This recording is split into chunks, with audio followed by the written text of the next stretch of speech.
for 60 months, plus up to $2,500 in total savings on select 2025 Ford Explorer SUVs. Every day, ordinary people in the CSRA do extraordinary things to serve our community. Each month, News Channel 6 recognizes these outstanding volunteers with the Giving Your Best Award. Do you know an everyday hero who goes the extra mile to help others? Nominate them for the Giving Your Best Award by visiting WJBF.com and filling out the entry form. Sponsored by Science Co., Piedmont Augusta, Security Federal Bank, and News Channel 6. If you've been arrested for a DUI in Georgia, you may only have 30 days to protect your license or your privilege to drive here. Hi, I'm Tiffany Duncan of DUI Duncan, the DUI firm here in Augusta. Visit our website at DUIDuncan.com to see what we've done to help so many drivers. If you've been arrested for a DUI in Georgia, call me now for a free consultation. While the firm, of course, cannot guarantee results, we do guarantee hard work and fast action. Remember the name, DUI Duncan. The Live 5 for 6 Skyview Network, sponsored by Terry Lambert Hyundai. Now on News Channel 6 at 6, new recommendations tonight for the group reviewing the Augusta City Charter. A closer look at what is being recommended as your news at 6 starts now. Live from Television Park, this is WJBF News Channel 6 at 6.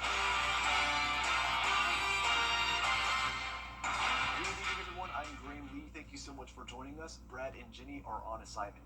Coverage you can count on begins in Augusta, where for months the group wrestling with reviewing the charter have been discussing what changes, if needed, are needed for city government. That includes whether the mayor or the administrator should have more power. Now the group has heard from former commissioners on what they say needs to be done. George Escala has the story. 8 former Augusta commissioners who have been in the trenches, most telling the committee working on the city charter what in city government needs to go. We had already started, I think, at least for me, started to come to a conclusion, but hearing from them really reinforced that. It is one of the crucial points of the discussion for the Charter Review Committee. Who should be the most powerful person in the government?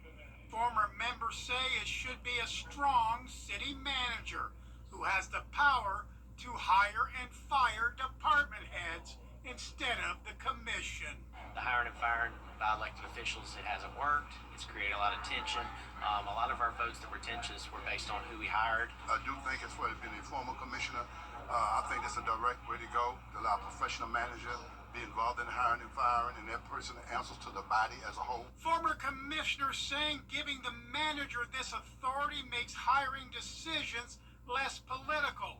But former Commissioner Marion Williams, who opposes the idea, said even with a strong manager, it will be business as usual. The politics is in there. They forget about the politics. So where you say, I'm going to give it to one man who had the power, one person had the power, the politics still going to be in play.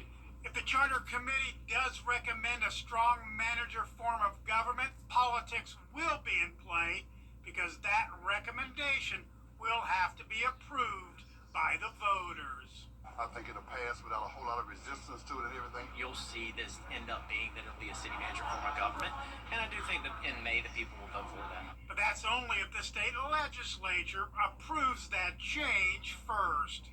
In Augusta, George Escala, WJBF, News Channel 6.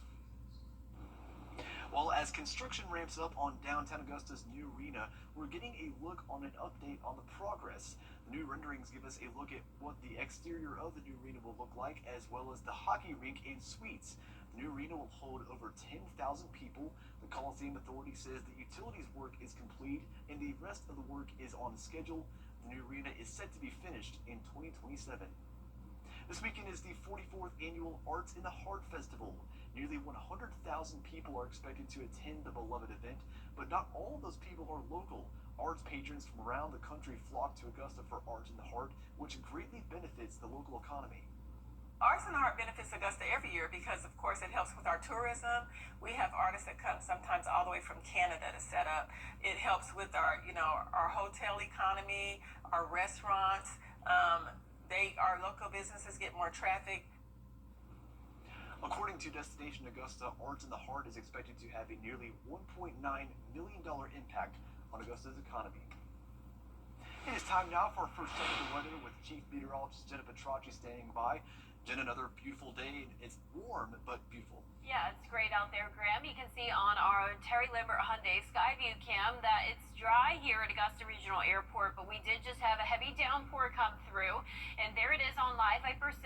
It's now very light, so it's breaking apart and moving down towards the south, but we have a heavy downpour still in Scranton County. This is just to the east of Sylvania.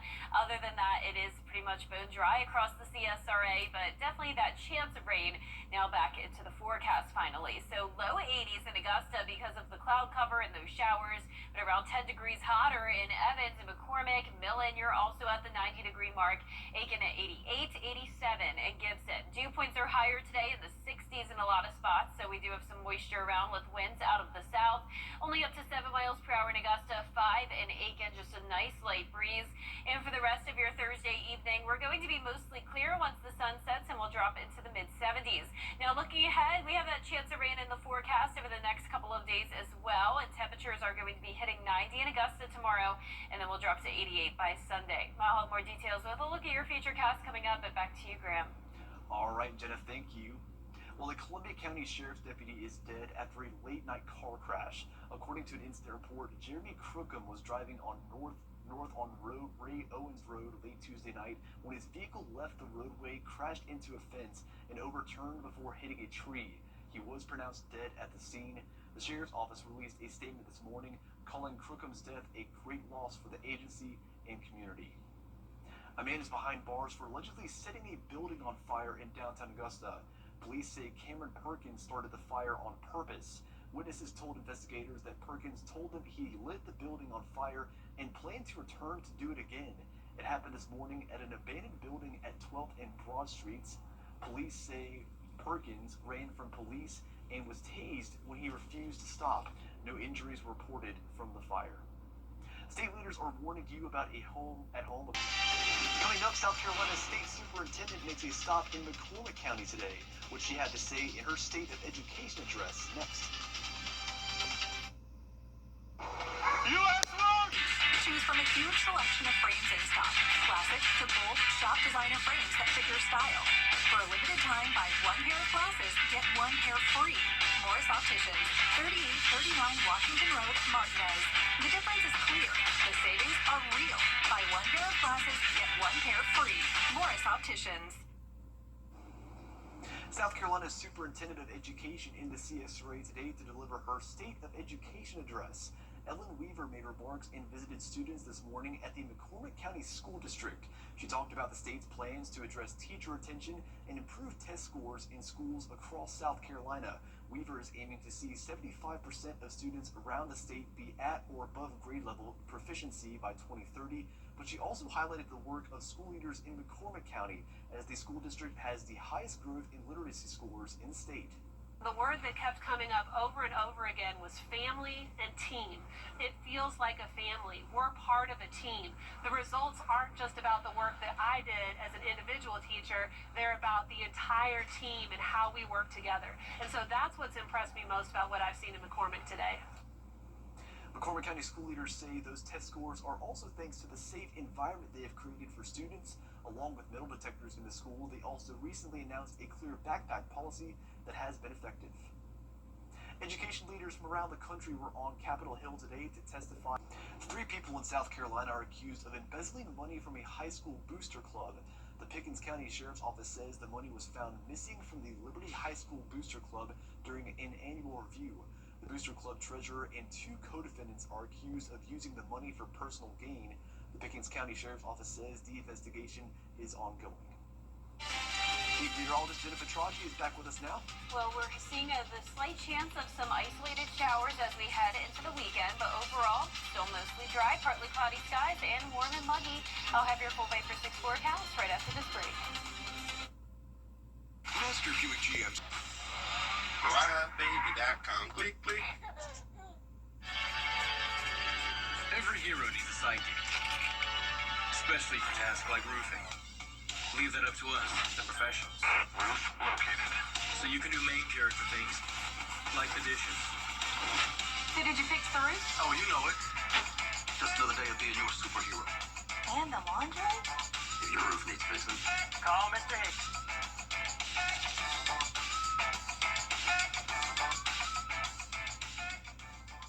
Chef Store has been super important to our business growth. That's our to-go place. From produce to meats, you get good quality for better pricing than other places. And that's why I love shopping at Chef Store. The Live 5 for 6 Skyview Network, sponsored by Terry Lambert Hyundai.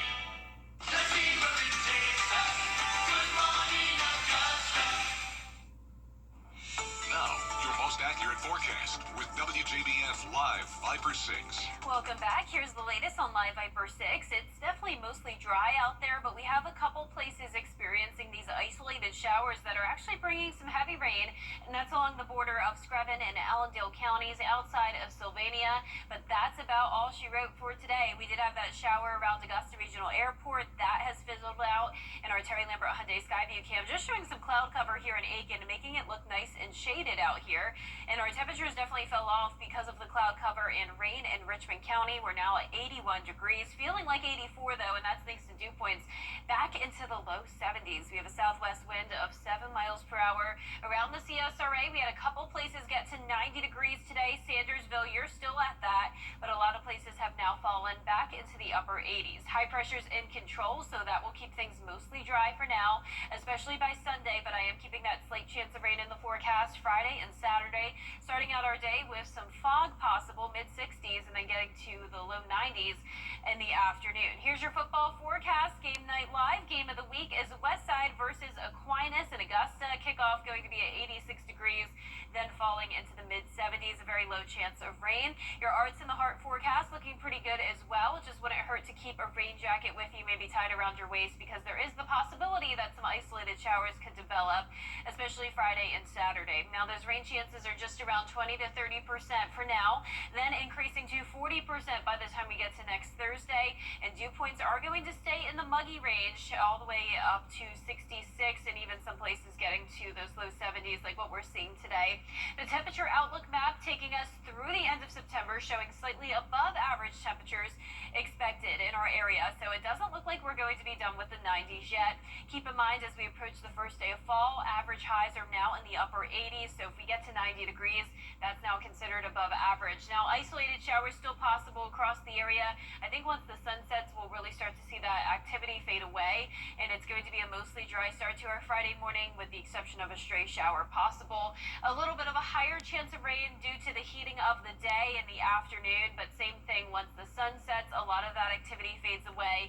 We'll have a dry Saturday morning, and then that 30% chance of rain coming on, especially as we go into later in the day. There's north of I-20, you can see a decent chance at some light rain. Now we have Tropical Storm Gabrielle that is struggling here. Some dry air is filtering in, and that is making this stay as a tropical storm for now. Now, once it starts to take that turn to the north, escaping that dry air, it is expected to strengthen, possibly up to a Category 2 hurricane as it slides just to the east of Bermuda. And right behind Gabrielle, we have another area of potential development. It's a tropical wave off the coast, just a 20% chance for now. We'll be keeping an eye on it, but no threats to the CSRA at this time. We'll be in the mid-60s tonight, a cool night. Highs tomorrow in the upper 80s to low 90s, nice and warm. Here's your 10-day forecast. It's looking pretty good overall. Highs in the upper 80s nearly every day. Low temperatures no longer chilly. We'll be back into the low to mid-60s, and once again, we will have higher rain chances by Thursday and Friday of next week. And speaking of the rain, today's umbrella winner is Rachel Peak from Bamberg, South Carolina. Congratulations, Rachel. You can pick up that Viper 6 umbrella here at the station and sign up to win yours on WJBF.com. Might be able to use this weekend in case of that small chance of rain, right? Perfect. Congratulations, Rachel. Well, coming up next, a game night live showdown between 3A Region 4 foes Westside and Aquinas. Stay tuned for the preview in sports. At Lionel Smith Limited. For the best in unique men's sports to only the finest in men's clothing. Weather headlines on News Channel 6, brought to you by Southpaw Roofing. The Live 5 for 6 mobile app. Download it today. Now, WJBF sports coverage you can count on. Well, Well, this week's Game Night Live Game of the Week features a 3A region battle between the Westside Patriots and the Aquinas Fightin' Irish, the two undefeated teams who also carry high-powered offenses. The Patriots and Fightin' Irish, two programs with explosive playmakers and mutual respect for one another. You know, the quarterback plays well, they got receivers that play well, big offensive line. But what I've been most impressed with is their defense. You know, they play very, very hard on defense. They get to the ball very fast. They have a kid over there that definitely, has kept me in my DCF at night, trying to figure out how to stop him. So, I mean, if I didn't say that, I'd be, lying. But they do a lot of good things, and they're well disciplined. The Patriots own a 7-2 advantage over Aquinas in the series, with Westside coming away with a 21-16 win last year. But under first-year head coach Cedric Mason, it's a new scheme and different focus.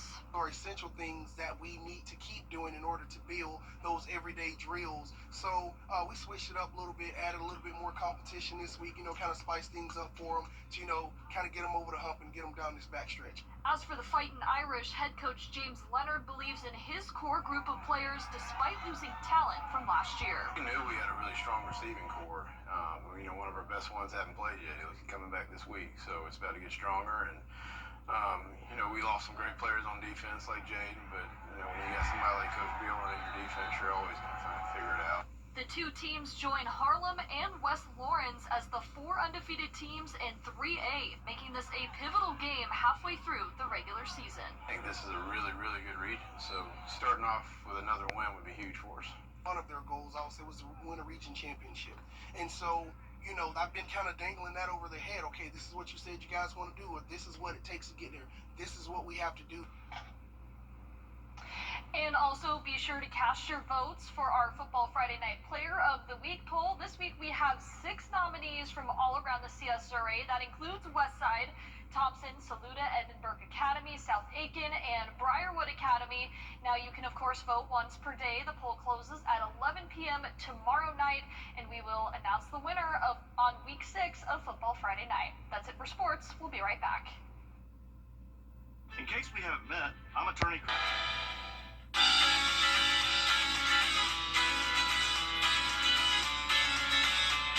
Follow News Channel 6 on Instagram. Dear Chris, I'm so thankful for all the help you and your team were after my daughter's accident. Sincerely, Danny L. Danny, I can't thank you enough for these kind words. If you've been injured, call me, Chris Hudson. Our 10-day forecast is showing temperatures in the upper 80s to around 90 degrees. That'll be the case for tomorrow. Low temperatures are warming up into the mid-60s. We'll have a mix of sun and clouds. Just some slight rain chances this weekend and a higher chance next week. A Canadian man was pulled over when police saw a Barbie Jeep barreling down a British Columbia street at a whole 5 miles an hour. Canadian law says anyone driving a vehicle requiring more than just human power must be licensed. Upon pulling him over, they learned his license was suspended and the driver was found to be over the legal limit for consuming alcohol. The driver told police he had a hankering for a Slurpee and decided to borrow his roommate's daughter's Jeep. All right. Thoughts on that? Interesting. Really dangerous. I mean, that's crazy. Yeah, maybe so. A Barbie Jeep? Oh. Well, that's our report for now. News Channel 6 continues at 7, right after World News Tonight. Have a good evening.